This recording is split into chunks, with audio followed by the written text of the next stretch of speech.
This is slide 4 of our World War II unit. The U.S. gears up for war. So let's get ready to get us in the fighting now that Pearl Harbor has happened. But this is, remember, a world war. So who are we going to fight? Where are we going to fight? All that has to be decided. And that is decided with the ABC-1 agreement. ABC-1. It's an acronym. Stands for America, Britain, and Canada. ABC. America, Britain, and Canada. This was an agreement between the United States and Great Britain and Canada, Britain's largest colony here.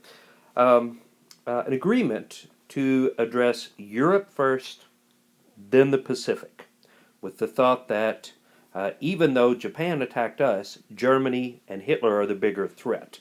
So it's the get Germany first strategy. Okay.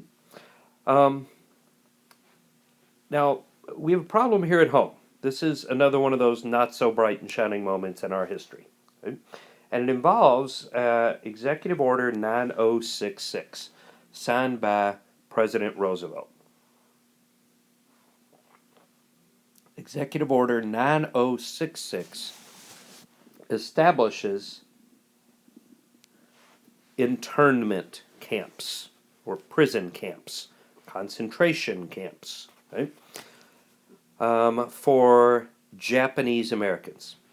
Following Pearl Harbor, there was a great fear that all the Japanese living on the west coast of the United States were spies, and they were all going to sabotage American military bases. They were all spies for Japan, even though there was absolutely zero evidence that any of that was true.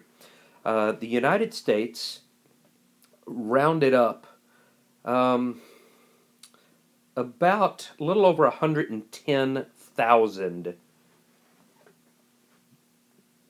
people in the United States of Japanese heritage.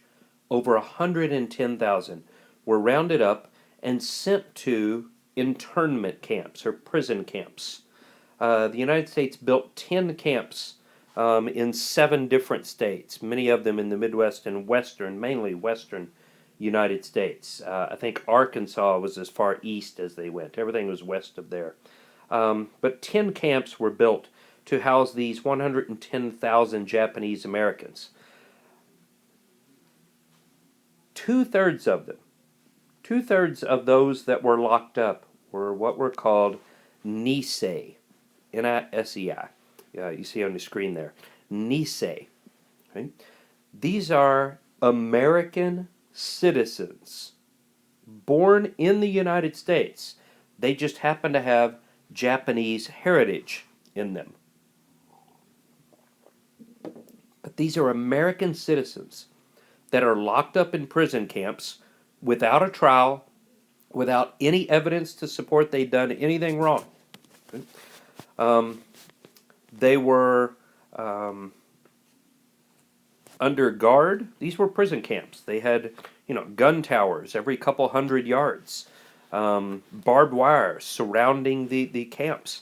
They were allowed to live together as families, but under constant guard. They were allowed to work every morning. Trucks would come and pick up specifically men to go work on nearby farms, and at the end of the day, they were taken back. But they lived under constant guard. People locked up for having done absolutely nothing wrong. This is surely one of those not so bright and shining moments in our history. The Japanese internment camps. Okay. Now, we're going to have to fight the war, but to do that, we need materials, and that involves the War Production Board. Okay. This is a government agency set up to make sure that the military had what it needed to fight the war. They stopped the production of all non-essential items. They controlled raw materials. So if you didn't want to build what the government needed, your factory suddenly found itself without any materials to build anything. It's very similar to World War I. But we need things built. Okay? Rationing was a big deal.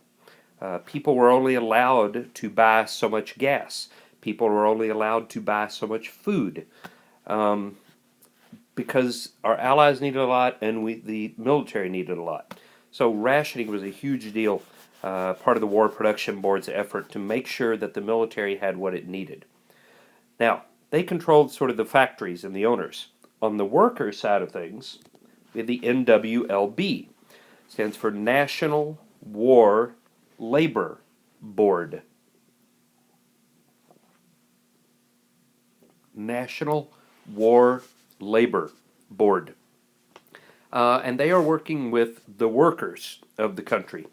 The NWLD put a ceiling on wage increases, so nobody got raises anymore. We just couldn't afford it. Unions resented being interfered with. Strikes started up all over the place. So one of the things that the NWLB does is pass the Smith-Connolly Anti-Strike Act. Smith-Connolly Anti-Strike Act. It made it illegal to go on strike, basically. If you were an agency, a factory, an industry that built something that the war effort needed, it made it illegal to go on strike.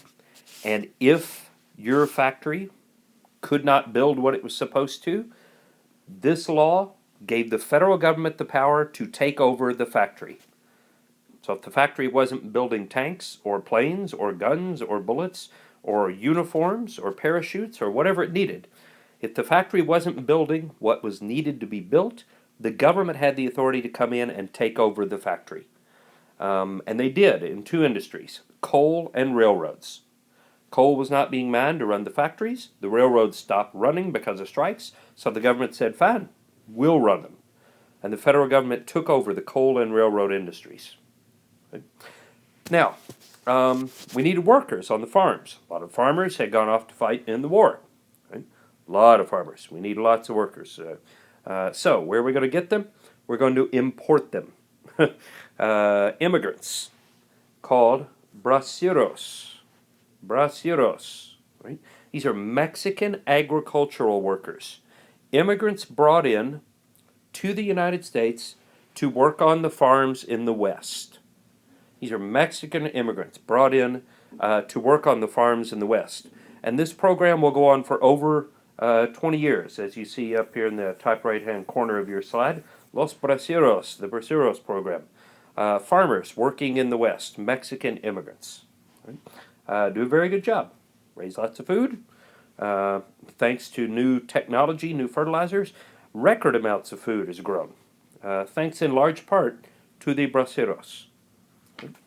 And finally, we got to keep the factories running, and that will, once again, as it did with World War I, involve the women.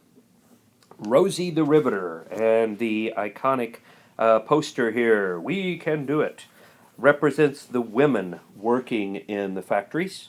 Okay. Rosie the Riveter was a fictional character, but this is her on the poster. First of all, what's a riveter? Well, what's a rivet? A rivet is it's a special type of bolt that holds together sheets of metal.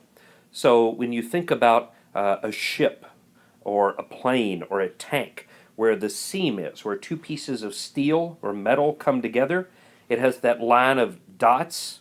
Those are bolts. Those are rivets. Okay? And you put them in with an air pressure gun, an air gun, a rivet gun. So a riveter is someone who puts together sheets of metal. Okay? So Rosie the Riveter represented the women working in the factories. Okay? More than 6 million women took up work outside the home during the war, many of them in the factories. 6 million women get jobs during the war to keep the country running. And how did they do it? When they had children, the government stepped in and they said, okay, women, if you'll come and work in the factories, we will help take care of your children. The government built 3,000 daycare centers around the country, many of them in factories. So if the women are going to do their part, the government is too.